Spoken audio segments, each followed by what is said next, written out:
Advice, chapter 39.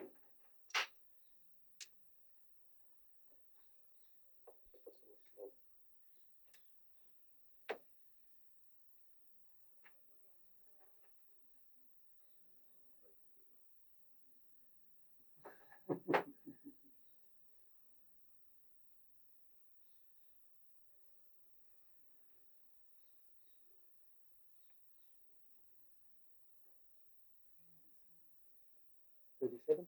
No, 39.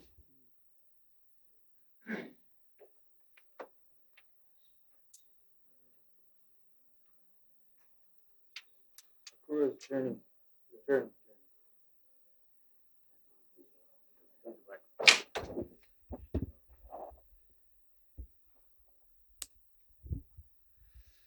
Actually, if I can. Oh, okay. Okay.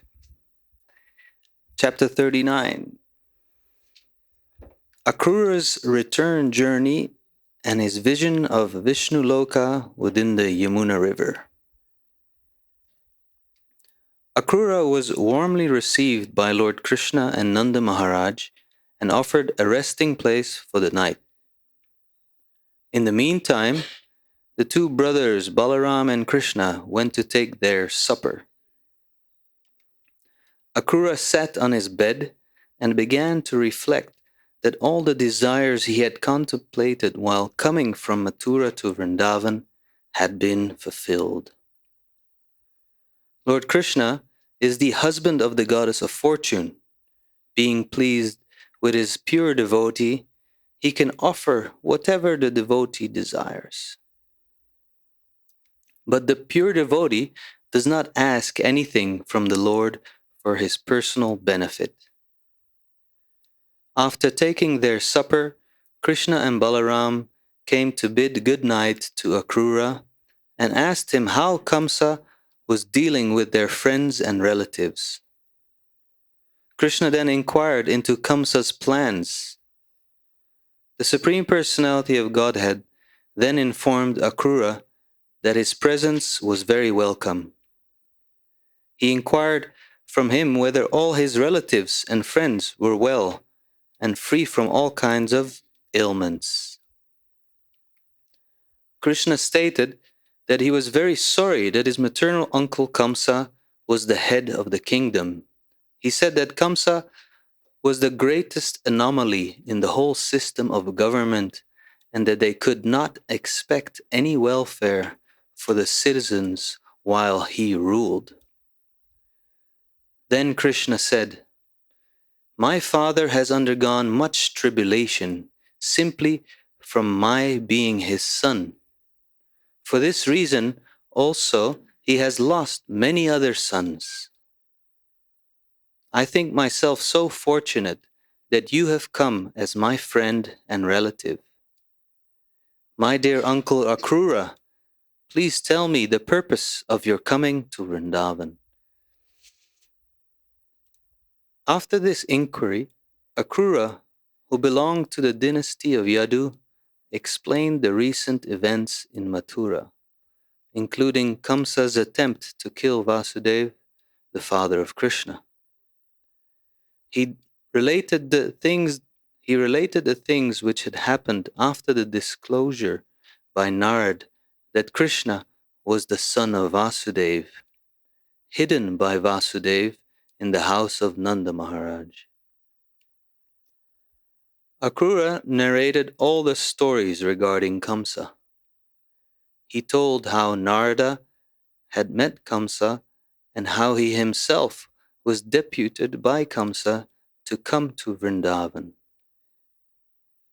Akrura explained to Krishna that Narada had told Kamsa all about Krishna's being transferred from Mathura to Vrindavan just after his birth and about his killing all the demons sent by Kamsa. Akrura then explained to Krishna the purpose of his coming to Vrindavan, to take him back to Mathura. After hearing of these arrangements, Balaram and Krishna, who are very expert in killing opponents, mildly laughed at the plans of Kamsa. They immediately informed Nanda Maharaj that Kamsa had invited all the coward men and boys to go to Mathura to participate in the ceremony known as Dhanur Yagya. Kamsa wanted them all to go there to participate in the function. On Krishna's word, Nanda Maharaj at once called for the coward men and asked them to collect milk and all kinds of milk products to present to the king in the ceremony. He also sent instructions to the police chief of Vrindavan to tell all the inhabitants about Kamsa's great Dhanur Yagya function and invite them to join. Nanda Maharaj informed the coward men that they would start the next morning. They therefore arranged for the cows and bulls to carry them all to Mathura. When the gopis heard that Akrura had come to take Krishna and Balaram away to Mathura, they became overwhelmed with anxiety. Some of them became so aggrieved that their faces turned black and they began to breathe warmly and had palpitations of the heart. They discovered that their hair and clothes immediately loosened. Hearing the news that Krishna and Balaram were leaving for Mathura, others who were engaged in household duties stopped working as if they had forgotten everything, like a person who is called forth to die and leave this world at once. Others immediately fainted due to separation from Krishna. Remembering his attractive smile and his talks with them, the gopis became overwhelmed with grief. They all remembered the characteristics of the personality of Godhead, how he moved within the area of Vrindavan, and how, with joking words, he attracted all their hearts. Thinking of Krishna and of their imminent separation from him, the gopis assembled together with heavily beating hearts. They were completely absorbed in thought of Krishna, and with tears falling from their eyes, they spoke as follows. "O Providence, you are so cruel. It appears that you do not know how to show mercy to others. By your arrangement, friends contact one another, but before they can fulfill their desires, you separate them. This is exactly like a child's game that has no meaning. It is very abominable that you arranged to show us beautiful Krishna, whose bluish curling hair beautifies his broad forehead and sharp nose, and who is always smiling to minimize all grief in this world, and then arranged to separate him from us. O Providence, you are so cruel. But most astonishingly, you appear now as Akrura, which means not cruel. In the beginning, we appreciated your workmanship in giving us these eyes to see the beautiful face of Krishna. But now, just like a foolish creature, you're taking away our eyes by not letting us see Krishna here anymore. Krishna, the son of Nanda Maharaj, is also very cruel. He must always have new friends. He does not like to keep friendship for a long time with anyone. We gopis of Vrindavan, having left our homes, friends, and relatives, have become Krishna's maidservants, but he is neglecting us and going away. He does not even look upon us, although we are completely surrendered unto him. Now, all the young girls in Mathura will have the opportunity. They are expecting Krishna's arrival, and they will enjoy his sweet smiling face and will drink its honey. Although we know that Krishna is very steady and determined, we are afraid that as soon as he sees the beautiful faces of the young girls in Mathura, he will forget himself. We fear he will become controlled by them and will forget us. For we are simple village girls. He will no longer be kind to us. We therefore do not expect Krishna to return to Vrindavan. He will not leave the company of the girls in Mathura. The gopis began to imagine the great functions in the city of Mathura. Krishna would pass through the streets, and the ladies and young girls of the city would see him from the balconies of their respective houses. Mathura city contained different communities, known then as the Dasharha, Bhoja, Andhaka, and Satvata. All these communities were different branches of the same family in which Krishna appeared, namely the Yadu dynasty. They were all expecting the arrival of Krishna. It had already been ascertained that Krishna, who is the resting place of the goddess of fortune and the reservoir of all pleasure and transcendental qualities, was going to visit Mathura city. The gopis then began to condemn the activities of Akrura. They stated that he was taking Krishna, who was more dear than the dearest to them, and who was the pleasure of their eyes. He was being taken from their sight without their being informed or solaced by Akrura. Akrura should not have been so merciless, but should have taken compassion on them. The gopis went on to say, "The most astonishing feature is that Krishna, the son of Nanda, without consideration, has already seated himself on the chariot. From this it appears that Krishna is not very intelligent. Yet he may be very intelligent, but he's not very merciful. Not only Krishna, but all the coward men are so callous that they are already yoking the bulls and calves for the journey to Mathura.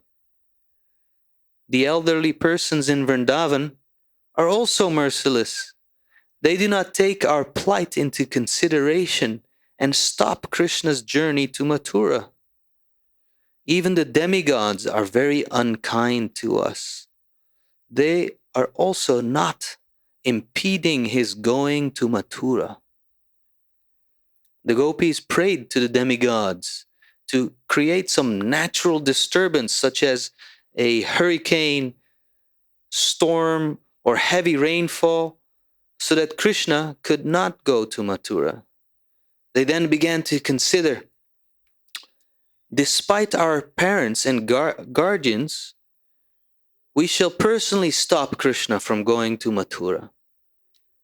We have no alternative but to take this direct action. Everyone has gone against us to take away Krishna from our sight.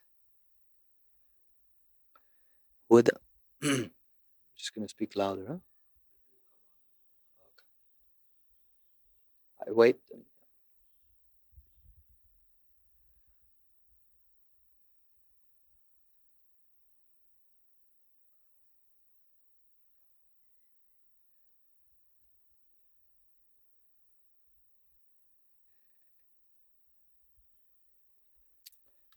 Haribo.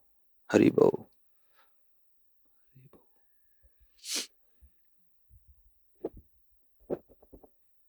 Haribo.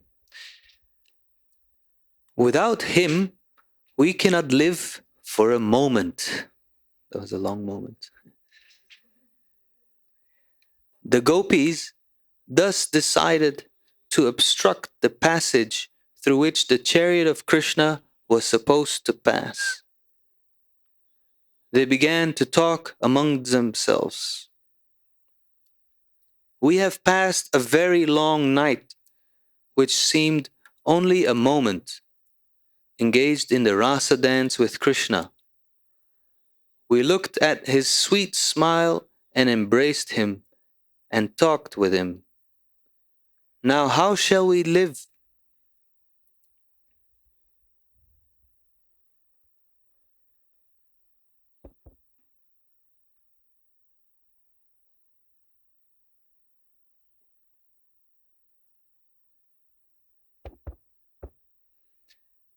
Now how shall we live, even for a moment, if he goes away from us? At the end of the day, in the evening, along with his elder brother Balaram, Krishna would return home with his friends. His face would be smeared with the dust raised by the hooves of the cows, and he would smile and play on his flute and look upon us so kindly. How shall we be able to forget him? How shall we be able to forget Krishna, who is our life and soul? He has already taken away our hearts in so many ways throughout our days and nights, and if he goes away, there's no possibility of our continuing to live. Thinking like this, the gopis became more and more grief-stricken at Krishna's leaving Vrindavan. They could not check their minds, and they began to cry loudly, calling the different names of Krishna.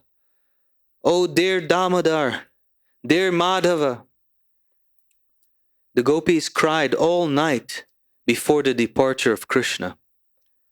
As soon as the sun rose, Akrura finished his morning bath, got on the chariot, and started for Mathura with Krishna and Balaram.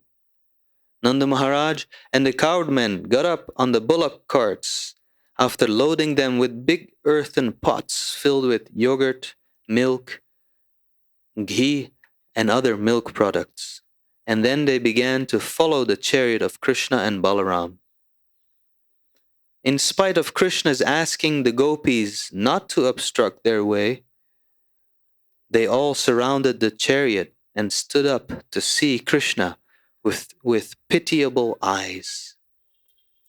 Krishna was very much affected upon seeing the plight of the gopis, but his duty was to start for Mathura, for this was foretold by Narada. Krishna therefore consoled the gopis.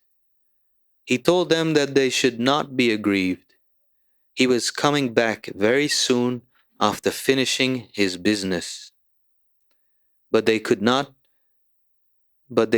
be persuaded to disperse. The chariot, however, began to head west, and as it proceeded, the minds of the gopis followed it as far as possible. They watched the flag on the chariot as long as it was visible. Finally, they could see only the dust of the chariot in the distance. The gopis did not move from their places, but stood until the chariot could not be seen at all. They remained standing still, as if they were painted pictures. All the gopis decided that Krishna was not returning immediately, and with greatly disappointed hearts, they returned to their respective homes. Being greatly disturbed by the absence of Krishna, they simply thought all day and night about his pastimes, and thus derived some consolation. The Lord, accompanied by Akrura and Balaram, traveled in the chariot with great speed toward the bank of the Yamuna. Simply by taking a bath in the Yamuna, anyone can diminish the reactions of his sinful activities. Krishna and Balaram took their baths in the river and washed their faces. After drinking the transparent, crystal clear water of the Yamuna, they took their seats again on the chariot. The chariot was standing underneath the shade of big trees, and the two brothers sat down there. Akrura then took their permission to also take a bath in the Yamuna. According to Vedic ritual, after taking a bath in a river, one should stand at least half submerged and murmur the Gayatri mantra. While he was standing in the river, Akrura suddenly saw Balaram and Krishna within the water. He was surprised to see them there because he was confident that they were sitting on the chariot. Confused, he immediately came out of the water and went to see where the boys were. And he was very much surprised to see that they were sitting on the chariot as before. When he saw them on the chariot, he began to wonder whether he had mistakenly seen them in the water. He therefore went back to the river. This time, he saw not only Balaram and Krishna there, this time he saw not only Balaram and Krishna there, but many of the demigods and all the Siddhas, Charanas, and Gandharvas. They were all bowing down before the Lord. He also saw Lord Sheshanag with thousands of hoods. Lord Sheshanaga was covered with bluish garments, and his necks were all white. The white necks of Sheshanaga appeared exactly like snow-capped mountains. On the coiled lap of Sheshanaga, Krishna was sitting very soberly with 4 hands. His eyes were like the reddish petals of the lotus flower. In other words, after returning to the Yamuna, Akrura saw Balaram turned into Sheshanaga and Krishna turned into Mahavishnu. He saw the 4-handed Supreme Personality of Godhead smiling very beautifully. The Lord was very pleasing to all and was looking towards everyone with a merciful glance. He appeared beautiful with his raised nose, broad forehead, attractive ears, and reddish lips. His arms, reaching to the knees, were very strongly built. His shoulders were high, his chest was very broad, and his neck was shaped like a conch shell. His navel was very deep, and his abdomen was marked with 3 lines.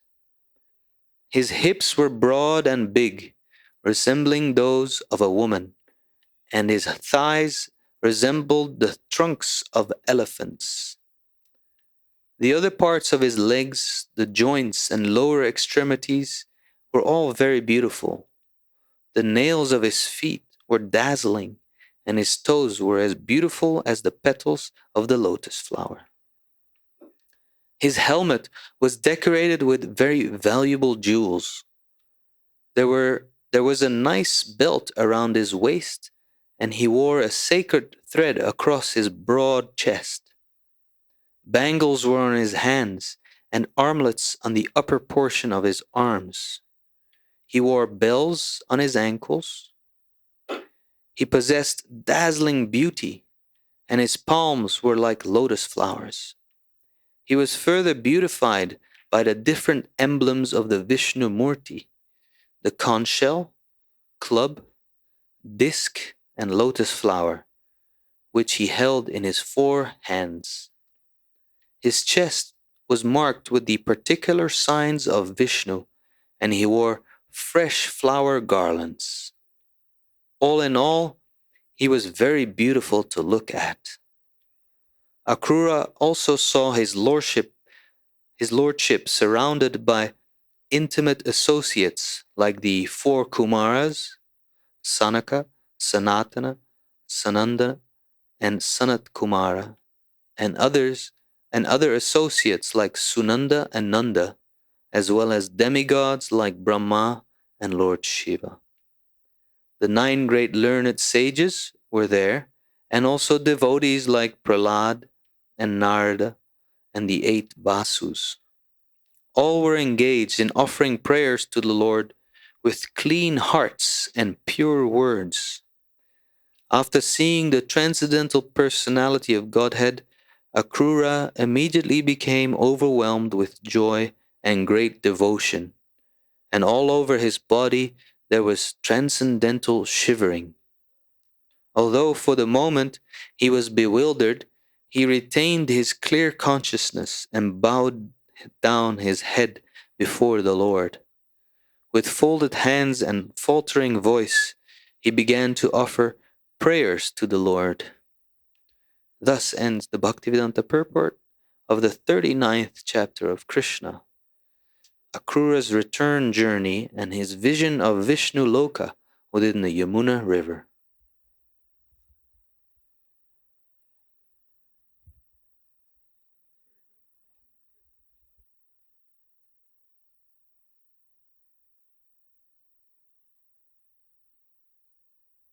Anatimirandasya Gyananjana Shalakaya Chakshurmilitam Jena Tasmai Shri Gurave Namaha Shri Chaitanya Manobhistam Sthapitam Jena Bhutale Swayam Rupakoda Mahyam Tadhati Shapadantikam Vandehang Shri Guru Shri Jatapada Kamalang Shri Gurun Vaishnavamscha Shri Rupam Sagrajatam Sahagana Raganatan Vitam Stam Sajivam Sadvaitam Savatutam Parijana Sahitam Krishna Chaitanya Devam Shri Radha Krishna Padan Sahagana Lolita Sri Vishakhan Vitamscha He Krishna Karuna Sindho Dinabandho Jagatpate Gopesha Gopika Kanta Radha Kanta Namostute Tapta Kamshana Gaurangi Radhe Vrindavaneshwari Vrishabhanu Sute Devi Pranamami Hori Priye Pancha Kalpatarubhyascha Kripa Sindho Bhyaevacha Patitanam Pavanebhyo Vaishnavebhyo Namo Namaha Shri Krishna Chaitanya Prabhu Nityananda Shri Advaita Gadadhar Shivasadi Gaur Bhaktabinda Hare Krishna Krishna Krishna Hare Hare Hare Rama Rama Rama Hare Hare.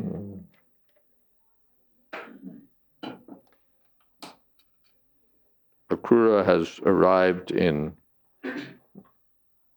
Braj and been received by Krishna and Balaram and Nanda Maharaj. He's taken his meal, and then after his meal, Krishna and Balaram come to see him.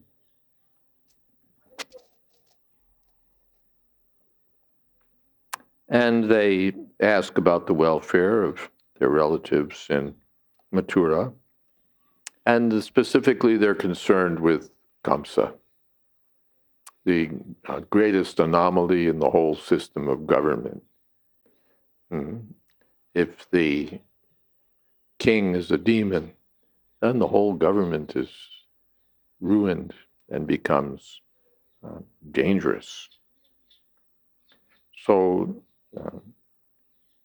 and he asks Akrura, why did you come? What is your purpose? He knows everything, but still he inquires. So Akrura tells of the various goings on in Mathura, especially since Narada's having informed Kamsa of Krishna's identity. Akrura tells of Kamsa's plans for the Dhanuragya and plans to kill Krishna and Balaram. And Krishna and Balaram just laugh.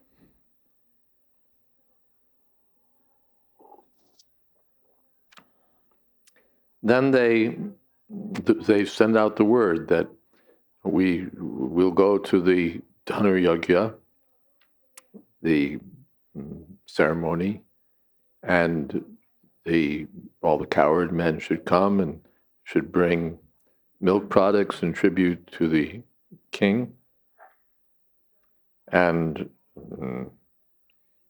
so on Krishna's word, they all do that. They start gathering everything, and they're getting ready to go the next morning.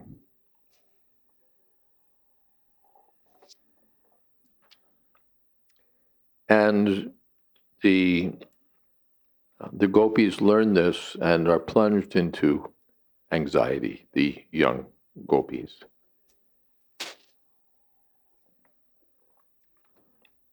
They're stunned. They forget everything, like a person suddenly called forth to die and leave the world at once. Some of them faint. And they remember Krishna's transcendental activities, his smile, his talking with them, how he moved within Vrindavan and joked with them and attracted their hearts. And they became absorbed in thoughts of Krishna. With tears falling from their eyes, they began to speak.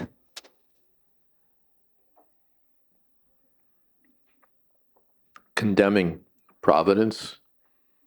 You just give us a little association with Krishna, and now you're taking Krishna away. They remember Krishna's bodily features, his broad forehead, his sharp nose, his smile. These are all impetuses for love of Krishna. They're called vibhav, things that stimulate love for Krishna. His bodily features, his paraphernalia, his dress, everything associated with him is devotees also. So providence they condemn. And most astonishingly, you're so cruel, but you're taking Krishna away through Akrura, whose name means not cruel. So this is how you deal. So they condemn providence, they condemn Krishna. He's also cruel. Nanda Maharaj is also cruel. The demigods are also cruel. They're all cruel. And they start thinking of the women of Mathura. Now they're going to enjoy the presence of Krishna. They'll drink the honey of his beautiful face. And Krishna will be captivated by the beautiful girls of Mathura. They're thinking in this way.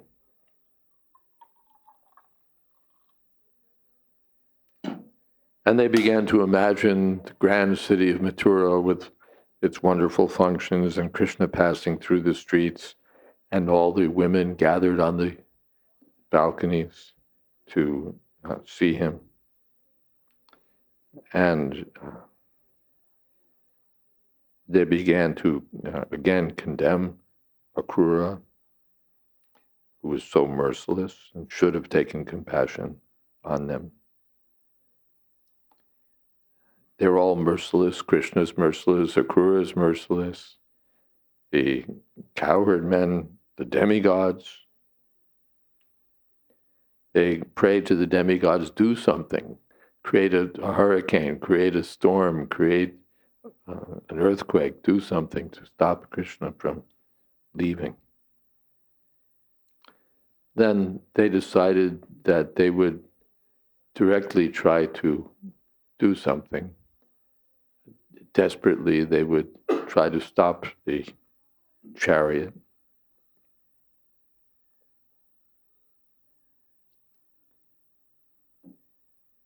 Again, they're remembering Krishna. His face would be smeared with the dust from the cows. He'd smile, he'd play his flute. How can we forget Krishna? So their minds are absorbed in thought of Krishna, and they're calling out Krishna, Damodar, Madhava. All night they're crying.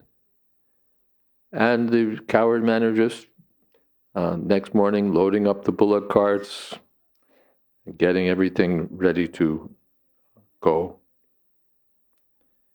But the gopis surround the chariot and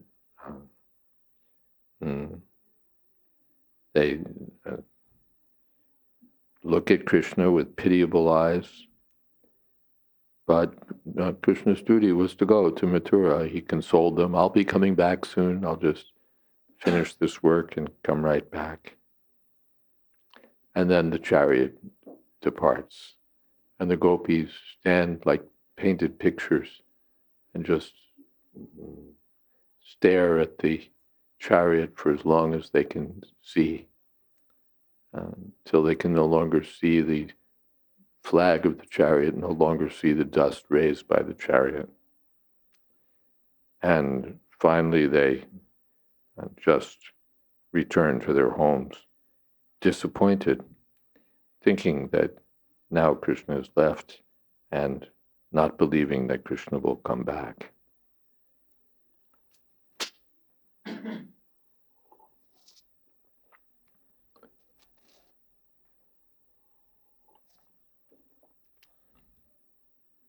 Meanwhile, Akrura and Krishna and Balaram are speeding toward Mathura on the chariot.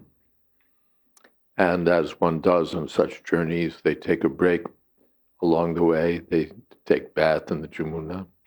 Krishna and Balaram take their bath, and Akrura goes to take his bath. And while in the water, Akrura sees Krishna and Balaram in the water. But he's surprised to see them there because they were sitting on the chariot. That's where he left them. So he's confused. He goes back to the chariot. He sees Krishna and Balaram are still there. He goes back to the Jamuna. Again, he sees Krishna and Balaram.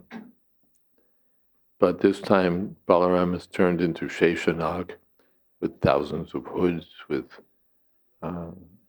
white throats like like snow-capped mountains.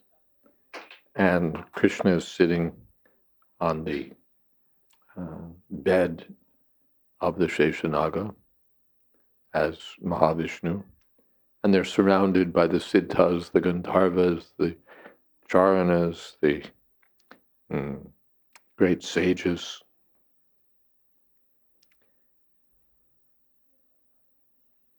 And again, his bodily features are described: his attractive ears, his reddish lips, his arms down to his knees, his shoulders, his chest, his neck shaped like a conch shell, his deep navel, his abdomen marked with the 3 lines.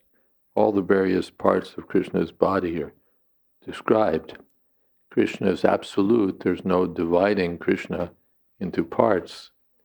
And yet, the various parts of Krishna's body are described because they're all separately attractive. His helmet, his bangles. This is paraphernalia of Krishna. It's also non-different from Krishna. Krishna and his flute, Krishna and his bangles, Krishna and everything connected with Krishna. So, Akrura is overwhelmed with joy and devotion, seeing the personality of Godhead in this way. And he bows before the Lord, and then in the next chapter he'll offer prayers to the Lord.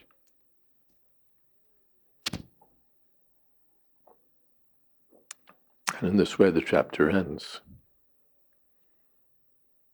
Do we have some comments or questions?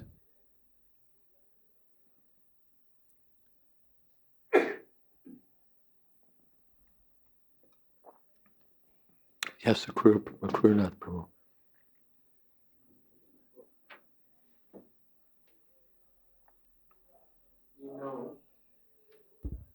We know that in the Bhagavad Gita, Arjuna asked Krishna to show his universal form, not for himself. He was already convinced and enlightened by Krishna's previous discussions, but for the benefit of the people in general. But why did Krishna show his universal form to Akrura? Not universal form, but form as Sheshanag and Mahavishnu. And Brahma and Shiva were there, and all these. Yeah, they're all attending the Lord.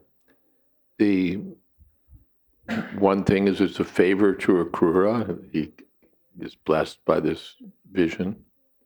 And as Prabhupada comments elsewhere, it's just to create a subject matter for hearing. We're sitting and benefiting by this pastime, hearing the glories of the Lord, and hearing in the next chapter Akrura's prayers. Because by seeing this form, Akrura will be inspired to offer prayers to the Lord, which we could chant in Kartik every day, but instead we do something else.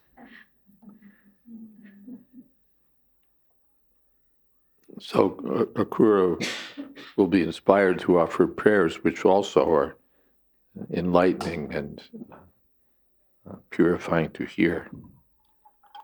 So these are some thoughts that come to mind. I was thinking also the descriptions of Krishna's form, both in the gopis thinking about Krishna and in Akrura, are like great, subjects that devotees meditate on, that they remember. What's the verse in the Brahma Samhita where it says that, that in the minds of recollecting souls, is rasa, ever blissful cognitive rasa. Oh. Or maybe I'm mixing two verses. Maybe that's a purport, or there's Ananda Chinmaya Rasa Pratibhavatapi. I'll see if I can think of the one about the mind of the record, that he performs his lila, which are always, or I don't know. I'll see if I can remember it. See. We have Brahma Samhita text. And then you give to Akrura, not the problem. Toward the end of the book.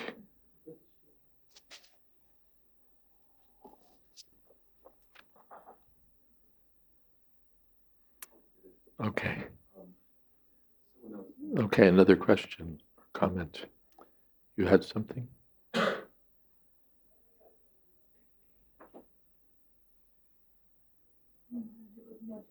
Oh, switch. Maharaj just mentioned that it was the younger gopis. The younger gopis. This is not the Nanda Yashoda's generation. These are the young gopis who danced with Krishna and were attracted to Krishna in conjugal love, not the older gopis who were attracted with parental feelings.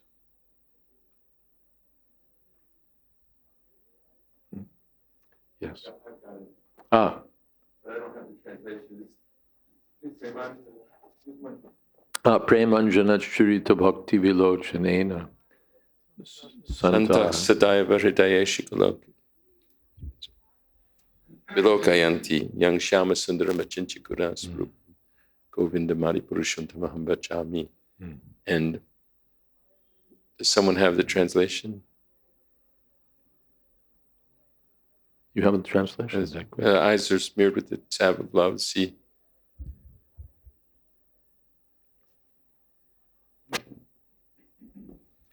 That might not be, because that's their see him in their heart of hearts. But there's another one about his pastimes. Let's move on, and I'll see if I can find the right one.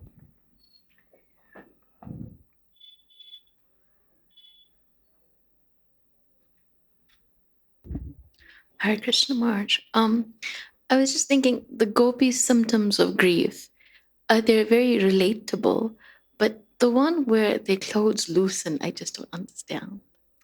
Their clothes loosen. What does that mean? Their hair loosens, their clothes loosen. As far as I can understand, what it means is that they forget themselves, and so if you're looking good, then you're making sure your tie is straight and your buttons are buttoned, or all the things that you would see to with your sari and all of that. Everything's in place, and they're just they lose that. So their clothes become loose. Their hair, you'd be very careful about your hair and how everything looks. That just goes, it's whatever. And in the context in which it appears, these are signs of conjugal desire for Krishna, conjugal love for Krishna. It happens to the wives of the demigods, it happens to the gopis. That's what appears to be going on there, as far as I can ascertain. That sound right?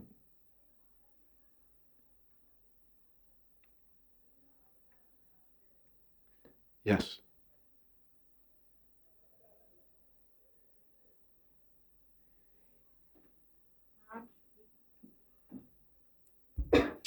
Maharaj, we don't have love for Krishna. So how do we understand what love is when we don't have it? You hear. We don't know what love is, but we're hearing something about what love is.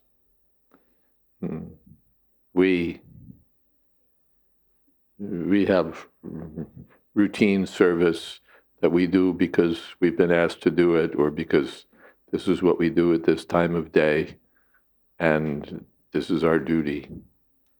And here you have the gopis who don't care about their duty, who forget everything, who are just mad with love for Krishna. So we don't have that experience, but by hearing about it, we can get some idea of that. When in any drama, mundane drama, the players are there, you get some vicarious experience. You don't know exactly, I have no experience of rescuing beautiful women from monsters and, all of that. But I pay $5 and I go to a film, and I'm now sort of immersed in the character. Or the girls are, the opposite. They're being saved by this great hero. They have no experience. Their boyfriends are some foolish little drips from high school or something. But now there's, whoever. And so by seeing the film, you get some taste. And then your mind goes on thinking about that. The mind goes on thinking about that. Or back in the days when people would read, they'd read novels and fiction and so on. People still read. And they get some entrance into the modes of material nature: passion, ignorance, rarely goodness. They may not have the depth of passion that these characters on the page have, but they get some taste, and therefore they become foolish. They start, imagining that they could taste that sort of thing. They remain little two-bit nothings, but in their minds they're thinking of all these great adventures. So that's the material platform, inspired by the modes of material nature and immersing us deeper in the modes of nature by association, by hearing. By hearing, one becomes lusty. By hearing, seeing some movie, one becomes lusty. By talking with others who are lusty, one becomes lusty. A young boy has no, people are like prematurely lusty because of the atmosphere. They're hearing, they're seeing, they're talking about it. It's all, this is what's in everyone's consciousness. So this is the material platform. But the original thing is there in pure form in the spiritual platform. By hearing about Krishna, by seeing dramas related to Krishna, by hearing about the qualities of Krishna, his form, his Rukmini never met Krishna. But by hearing from Narada and great sages about Krishna's qualities, she became entranced that this is, why do I want a Shishupal class of dog as my husband? I want only Krishna. He's the only person. So although she'd never seen him, she became so convinced that she was determined Krishna has to be, just by hearing. So this hearing is so powerful. Hearing is so, therefore we're advised, go on hearing. Go on hearing these topics. All the topics, first canto, second canto, third canto, up through 10th canto, 11th, 12th. Go on hearing, go on hearing. Because that hearing will awaken our love for Krishna. That's, what is it? Suroruham, you know that verse? It's in third canto, Karnarandrena. The hearing of Bhagavad Gita acts like autumnal rains on dirty pools of water. And the water becomes clarified, and one's relationship for Krishna comes out.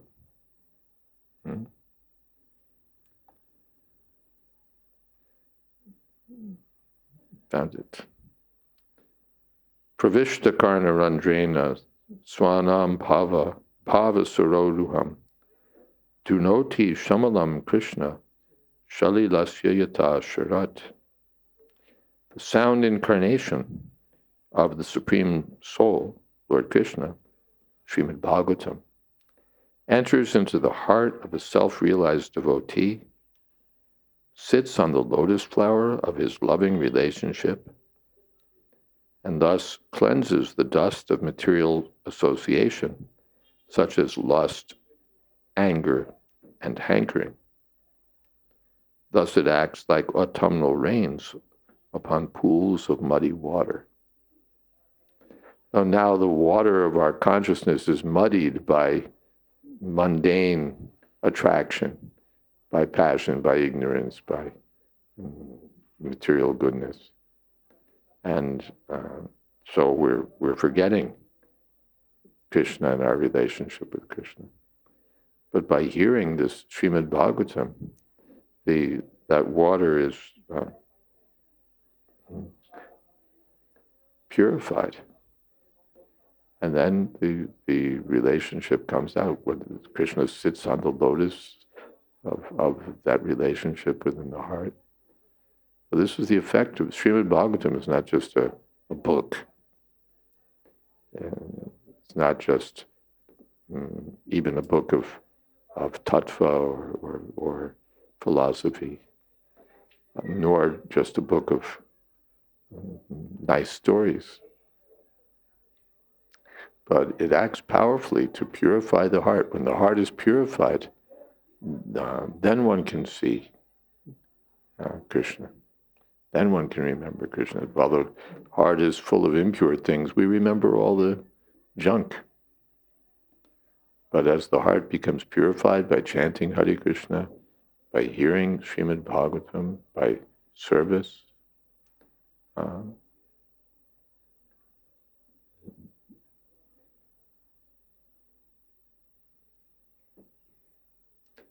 then this love comes out. Yes, Akrurnath Prabhu.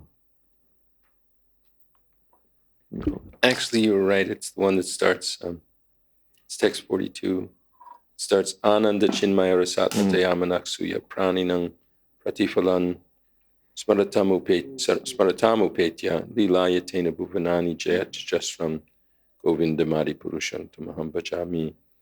I worship Govinda, the primeval Lord, whose glory ever triumphantly dominates the mundane world by the activity of his own pastimes, being reflected in the mind of recollecting souls as the transcendental entity of ever blissful cognitive rasa. Transcendental entity? Transcendental entity of ever blissful cognitive rasa. And there's a short purport, if you want to hear. Those who constantly recollect in accordance with spiritual instructions the name, figure, attributes, and pastimes of the form of Krishna appearing in the amorous rasa, whose loveliness vanquishes the god of mundane love, conqueror of all mundane hearts, are alone meditators of Krishna. Krishna, who is full of pastimes, always manifests himself with his realm only in the pure receptive cognition of such persons. The pastimes of that manifested divine realm triumphantly dominates in every way all the majesty and beauty of the mundane world.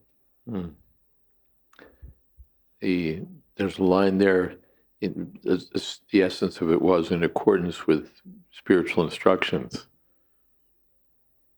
It's not willy-nilly or whimsically done, but by following the instructions of the spiritual master, by regularly hearing, or Srila Prabhupada said, by regular attendance in the Bhagavatam class. Nityam Bhagavata Sevaya. These things come. Prabhupada didn't advise us just cram Rasalila. Patiently hear Srimad Bhagavatam. That was his advice. And hear all of Krishna's Leelas, not just the ones that the Bhagavatam reciters like to cash in on. Patiently hear, the result will come. Thank you.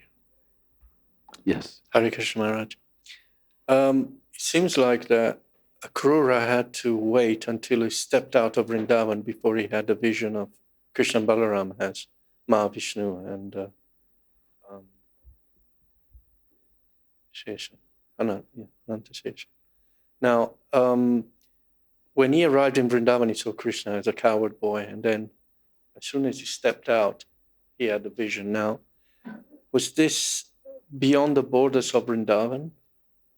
And was he entering another realm of the spiritual world in that sense? Was this beyond the borders of Vrindavan that Akrura saw this vision?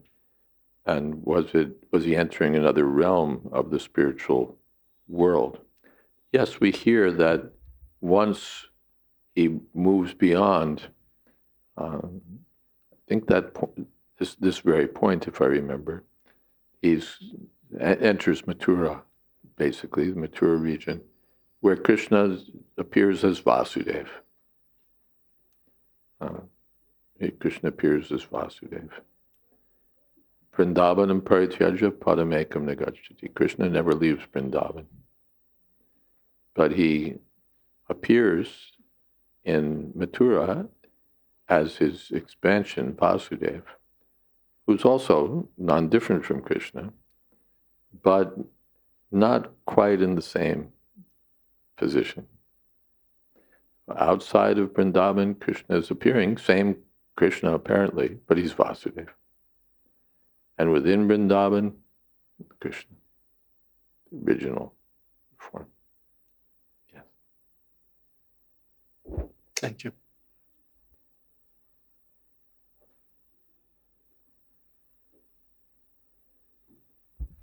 Hare Krishna Maharaj.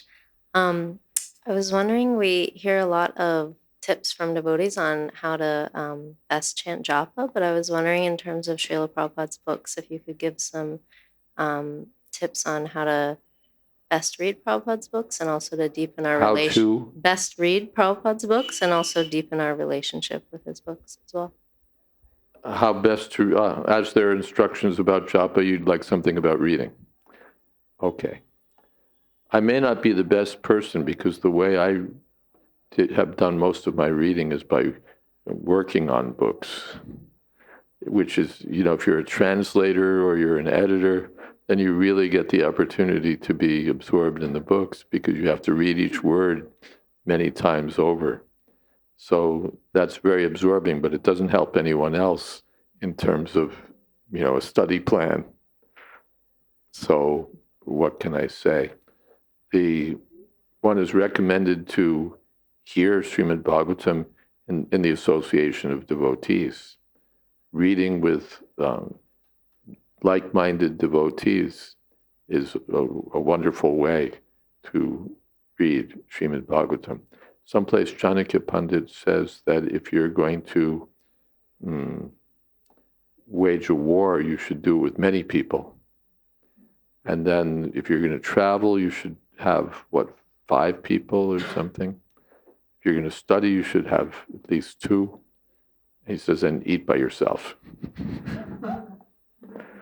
So when we're on our own, our attention may wander, but when we read in the association of other devotees, and then there's some discussion, and we're enlivened by different points, then it comes out still more. Therefore, this is the sort of time-old system of Bhagavatam. Sanatana Goswami was reading Srimad Bhagavatam in the association of the Brahmins when he was escaping from his government duties. He wasn't just staying home and reading Srimad Bhagavatam. He was reading with the Brahmins because they'll bring out different points. So that's not to say that we shouldn't sit down alone with a book. No, I have to wait till 2 or 3 other people come. But this is one formula, that when we read with others, and also that may give regularity. If you have, every day we're going to meet at such and such time, or whatever your schedule is, then that keeps you going, because, I have to meet at such and such time with my Bhagavatam group. I know there are many circles now of devotees who've been reading Bhagavad Gita together or Srimad Bhagavatam together for many years, maybe once a week or whatever their schedule is. And in the beginning, it's sort of like, okay, we'll do it. But over the years, it's matured into a real, something spiritually enlivening and enriching and meaningful. So that's one way to read, is in the association of devotees and appreciating, tasting, or diving in to the subject matter. And then there are all sorts of other, Bhurijan Prabhu talks about prayerful reading. And this comes, I think he derived it from a medieval formula, if I remember, for biblical reading. But anyway, the idea is to read not just, as your eye goes through the text, but in a prayerful sort of a way. What is the text saying to me? What mercy can I get from the text? What meaning is there? So not speeding through it, but reading with the hope and prayer of realizing something from the text. Some devotees like to keep notes of their realizations. That can be helpful.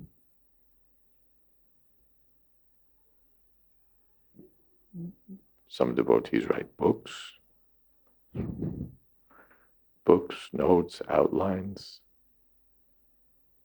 graphs, charts, different ways of getting deeper into the books.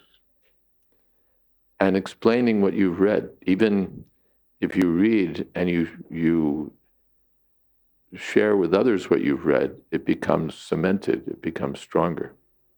It can be anything. You read something, and then prasadam that day, you meet some friends and you say, did you know that when Akrura left Vrindavan, he saw Krishna and Balaram turned into Mahavishnu and Sheshanag, and tell something with the details. And they make like, where's she coming from? Like, but by repeating what you heard, first of all, you benefit those with whom you speak, and it becomes more fixed in your mind. It becomes more fixed in your mind. Or even outsiders, because we're not always reading, Krishna's hair is bluish and curling, and the bees are circling around. We're not always reading that, but we're reading how, as we'll read in how he's the master of the cosmic manifestation, how time is working under his, all of these things. So many philosophical points. You can repeat those to people that you meet when you're distributing books or when you're anywhere, anyone. And Jayadvaita Krishna Upadesh. Whatever instructions you've read, if you share with others, then it increases in value and enters more deeply into your mind and heart. We have to speak about something, and we have to hear about something. So why go along with what they want to speak about and what they want to hear about? They're pushing their thing on us. Well, push back. Or follow the same pattern. They talk about what they like to talk about. We talk about what we like to talk about. Mm-hmm. So even in the association of devotees, sometimes, devotees shoot the breeze, as we say. And they just talk about this and that, less important, devotionally related topics. Hour number 276 of What's Wrong with ISKCON. All of this kind of stuff. So we don't have to spend our life that way. We can spend our life with these wonderful topics. That's Bhavoshadat Shrota Manobirama. This is the medicine for material existence. And it's very pleasing to the heart, pleasing to the ear. Those other topics, it's like discouraging and perplexing and agitating and it's all like 2 minutes in eternal history. It has not going to last all that long. So not to say that we have no interest in particularly things with a devotional connection, plans for how to distribute books. And no, that's not eternal. That's only going to last for the month of December, so I don't want to hear about that. But there's so many topics of not much importance. We can and then we save our time. That's the first thing, because people often say, I have no time to read. But I have time to gossip, I have time to check my Facebook feed, I have time for this, I have time for that. There's one Roman writer, Seneca, said, look after the minutes and the hours will take care of themselves. So steal time. Avyarta kala tvam. This is a symptom of an advanced devotee. He doesn't like to waste time. So whenever you have time, you have a book with you and just read. And then that good reading drives away useless topics. Read, chant, serve. These are some thoughts. And different devotees have different systems. They read X number of pages a day, or they read at a certain time, or they read in a certain, so you can talk to other devotees, see what works for them. But there's at least some thoughts to get things started. Something else? Yes, Shambhara Prabhu.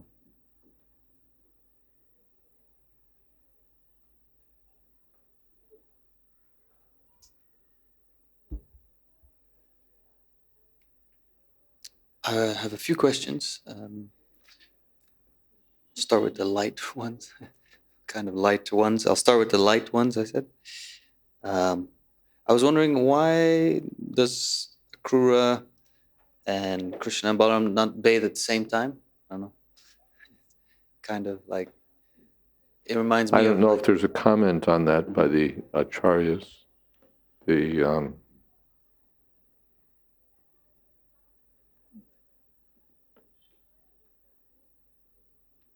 don't know if there's a comment on that by the acharyas.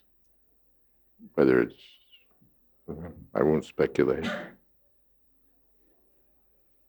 And another kind of. One reason is so that the pastime will work.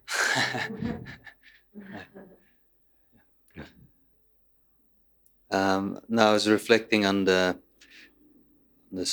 white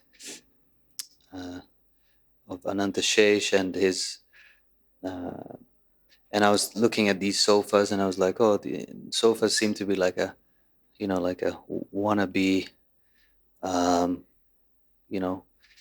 the ultimate sofa of Anantashesh, of There's coils. nothing like it. They're the most damn uncomfortable sofas you can imagine.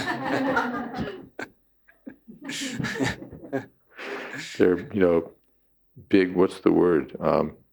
Ostentatious, sort of nouveau riche in Indian sofas, and they're totally uncomfortable, and they're nothing like an Anantashesh. Anantashesh is he's the perfect servant of Lord Vishnu. I'm sure Lord Vishnu is absolutely comfortable. But this couch is not an Anantashesh, and I'm not Mahavishnu. Thank you. No, I wasn't insinuating that. I was just thinking how we're trying to copy that, I suppose. Yeah, this is what we get. Mahavishnu gets Sheshanag, and we get this. And we get what we deserve too. Another question is about prayers, and so next we're going to hear about Akrura's prayers, and actually you mentioned quickly about how we could sing that. I didn't get that. Those who've been attending these classes understand the reference. Yeah. There's a custom that's come up in recent years that during Kartik and Vrindavan especially, and now it's spread to other temples, we're supposed to sing Gopi Gita. But that's not something that was introduced by Srila Prabhupada, and I'm not quite sure why Gopi Gita. There's so many prayers. Why have we selected these quite intimate prayers, by the way, as being something we're supposed to chant in Kartik? Could be prayers of Akrura, but no, Gopi Gita.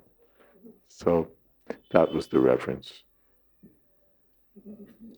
Not that we can't hear Gopi Gita or that they're not sweet or that we shouldn't hear them, but just sort of wondering how this has become now the next established custom in ISKCON. You introduce something, you introduce something else, you introduce something else. Prabhupada introduced Damodarashtakam, and mainly Hare Krishna. And maybe it's a wonderful idea, I don't know, Gopi Gita, but I'm not quite persuaded. That's the reference. Thank you. I Yeah, didn't of course follow. you weren't here. I could have been. I watched some, but I didn't. In what I watched online, I didn't catch that. I was wondering about the prayers as well, like, because I understood that. You have to hold it close and Yes. speak loud enough. All right. My question is about. We understand. I read that I'm supposed to offer prayers prior to speaking to Krishna, like many instances, devotees first offer prayers praise, and I struggle with. I guess I act way, I act way more familiar than I should with Krishna, and I just speak without prayers and or things like that. Not really speaking to him, but in my mind, I sometimes say things or I don't without have prayers. anything negative to say about that. We do see in Bhagavatam that generally something is said acknowledging Krishna's glories and then putting in the petition. Right. Please, you're the Supreme Personality of Godhead with such and such attributes. Please help me out. Right. Or so we do see that pattern, but Prabhupada never pushed that.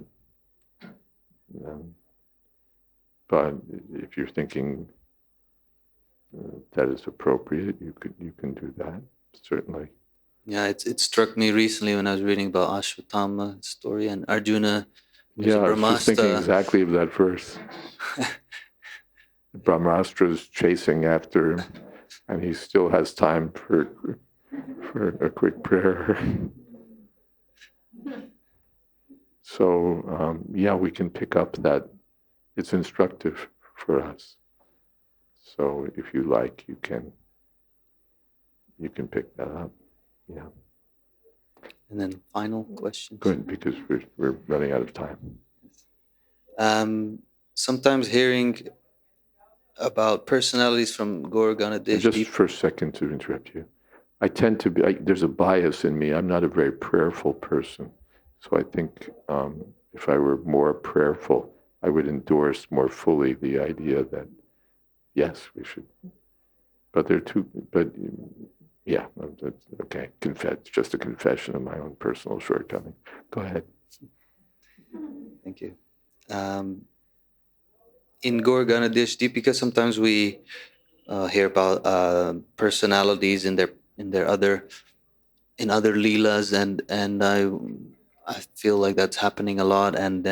But sometimes it feels like it detracts from the current pastime to understand that they were actually pretty exalted in another or partially. An example of that. I was just hearing you. This question came up when you were speaking about Rukmini's awe and her not knowing Krishna, but then in me something goes like, oh, she's probably a far out personality who has an eternal relationship, and maybe something maybe mentioned in Gaur Ganadesh Deepika or something from her other, there's two things. As far as the eternal relationship, that's there, and yet there's a history of its development. Just like the Lakshmi, the eternal consort of the Lord, and yet she becomes his eternal consort after appearing from the churning of the ocean. So it's eternal, but there's some history of how that happens. Krishna gets the gift of his conch shell or his chakra or what have you, even though there is his eternal paraphernalia. So that's one side of it. The other side is that there are corresponding identities in Gaura Leela for the various associates of Krishna in Vrindavan. So that's meant to especially enhance our understanding and appreciation of those Gaura Leela personalities. Because we already know that there's Krishna, there's Yashoda, there's Nanda Maharaj, there's Balaram, there's Brajbasis, Braja associates of Krishna are already known. But we don't know, when we know the glories to some extent of these persons, but we don't know the glories of Srivas Thakur and Haridas Thakur and Sarvabhauma Bhattacharya and so on. And so these, so Gaur Ganadesh Deepika is meant to enhance our appreciation of them. And you can say the unknown by reference to the known. But It's not that while reading the prayers of Akrura or the pastimes here, I have to think, oh yes, and in Gaura Lila, that by some artificial sort of, no, you have to, when you read these Braja pastimes, you have to think about the corresponding personalities in Gaura Lila. Otherwise, no, it's not like that. But it's meant to enhance our appreciation of Mahaprabhu and his pastimes and associates. And abode, Navadvip is Braja Mandalabhumi Jebajande. What is that? Goda Mandalabhumi Jebajane Chintamani. Taroi Braja Bhumi Vas. Is that okay? Okay, so we can stop here. Thank you very much. Good question. Again, I have to leave a little timely. That's how it's going with me now. I have meetings after this one. So Kirtan, who's leading Kirtan today?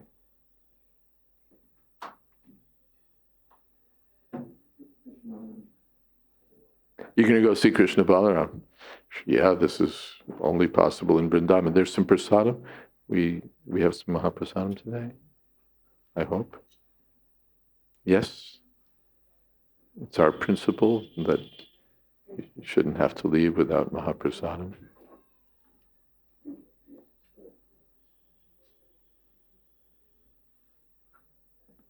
And we're so grateful to have your company.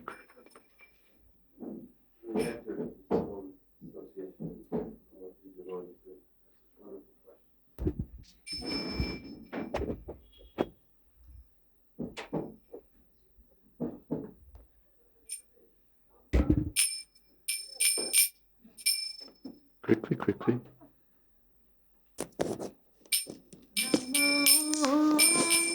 Vishnupadaya Krishna Prastaya Bhutale Srimati Bhakti Vedanta Swami Iti Namini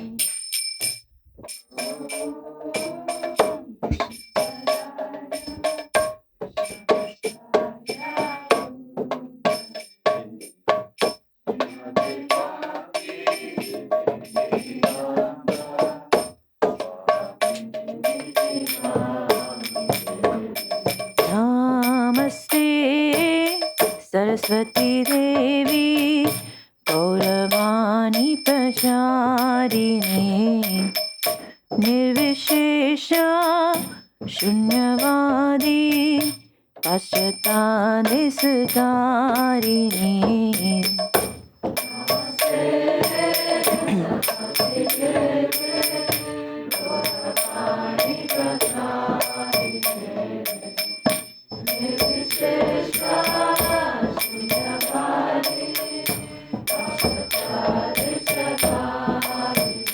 Jaya Shri Krishna Chaitanya Prabhu Nityananda Shri Advaita Gadadhar Shivasadi Gaura Bhakta Vrinda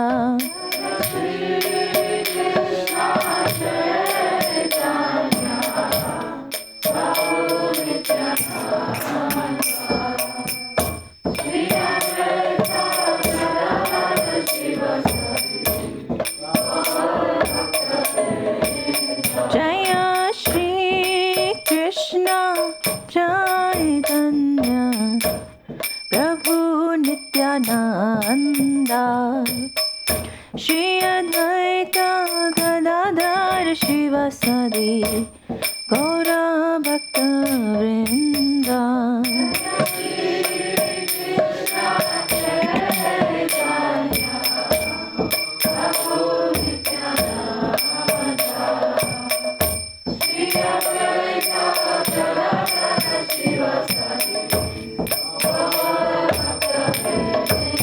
Jaya Shri Krishna Chaitanya Prabhu Nityananda Shri Advaita Gadadhar Shivasadi Gaura Bhakta Vrinda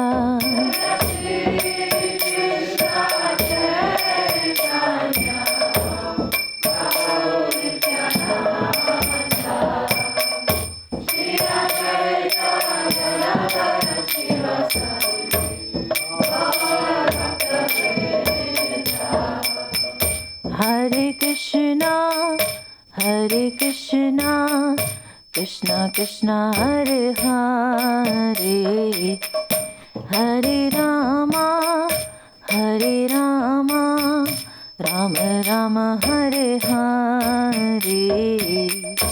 Hare Krishna, Hare Krishna, Krishna Krishna, Hare Hare, Hare Rama, Hare Rama, Rama Rama, Hare Hare.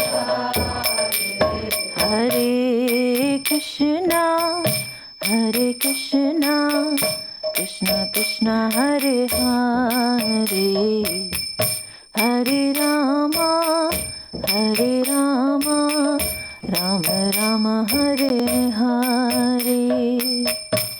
Hare Krishna, Hare Krishna, Krishna Krishna, Hare Hare, Hare Rama, Hare Rama, Rama Rama, Hare Hare. Hare Krishna, Hare Krishna, Krishna Krishna, Hare Hare, Hare Rama, Hare Rama, Rama Rama, Hare Hare. Hare Krishna, Hare Krishna, Krishna Krishna, Hare Hare, Hare Rama, Hare Rama, Rama Rama, Hare Hare. Hare Krishna, Hare Krishna, Krishna Krishna, Hare Hare, Hare Rama, Hare Rama, Rama Rama, Hare Hare. Hare Krishna, Hare Krishna, Krishna Krishna, Hare Hare, Hare Rama, Hare Rama, Rama Rama, Hare Hare. Hare Krishna, Hare Krishna, Krishna Krishna, Hare Hare, Hare Rama, Hare Rama, Rama Rama, Hare Hare. Hare Krishna, Hare Krishna, Krishna Krishna, Hare Hare, Hare Rama, Hare Rama, Rama Rama, Hare Hare. Hare Krishna, Hare Krishna, Krishna Krishna, Hare Hare, Hare Rama, Hare Rama, Rama Rama, Hare Hare. Hare Krishna, Hare Krishna, Krishna Hare Hare, Hare Rama, Hare Rama, Rama Rama, Hare Hare. Hare Krishna, Hare Krishna, Krishna Krishna, Hare Hare, Hare Rama, Hare Rama, Rama Rama, Hare Hare. Hare Krishna, Hare Krishna, Krishna Krishna, Hare Hare, Hare Rama, Hare Rama, Rama Rama, Hare Hare. Hare Krishna, Hare Krishna, Krishna Krishna, Hare Hare, Hare Rama, Hare Rama,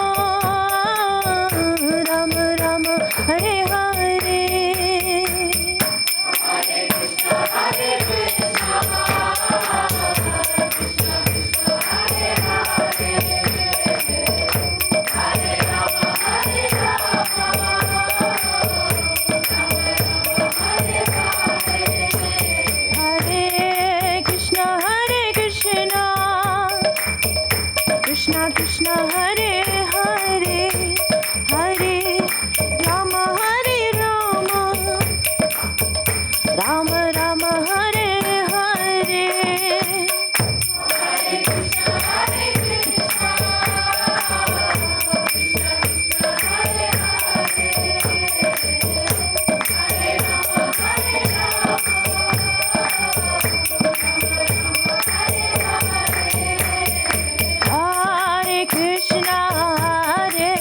Krishna, Krishna Krishna, Hare Hare, Hare Rama, Hare Rama, Rama Rama, Hare Hare.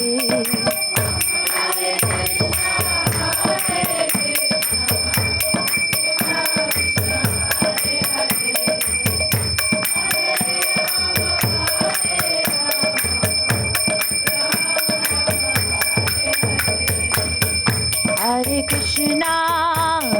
Krishna, Krishna Krishna, Hare Hare, Hare Rama, Rama Rama, Hare Hare.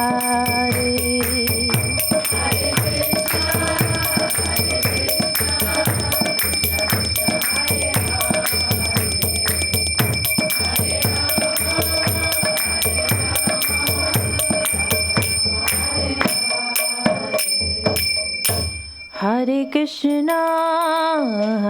Krishna, Krishna Krishna, Hare Hare,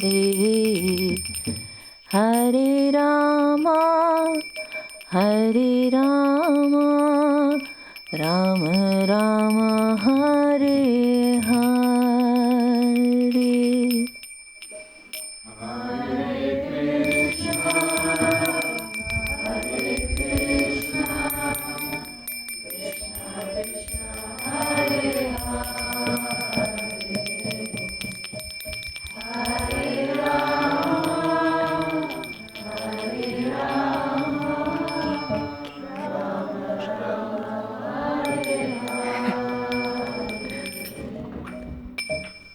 Jai Om Vishnupad Padamansa Parivraj Vikacharya Stotra Sri Srimad A.C. Bhakti Vedanta Swami Raj Prabhupada Ki Jai Ananta Koti Vaishnava Vrinda Ki Jai Namacharya Srila Haridas Thakur Ki Jai Prem Sakaho Shri Krishna Chaitanya Prabhu Nityananda Shri Advaita Gadadhar Shiva Sadi Gaur Bhakta Vrinda Ki Jai Sri Sri Radha Krishna Gop Gopinath Sham Kund Radha Kund Giri Govardhan Ki Jai Vrindavan Dham Ki Jai Navadip Dham Ki Jai Jagannath Puri Ki Jai Ganga Mai Ki Jai Jamana Mai Ki Jai Tulsi Devi Ki Jai Bhakti Devi Ki Jai Samaveta Bhakta Vrinda Ki Jai. All glories to the assembled devotees. All glories to the assembled devotees. All glories to the assembled devotees. Gaur Premanande.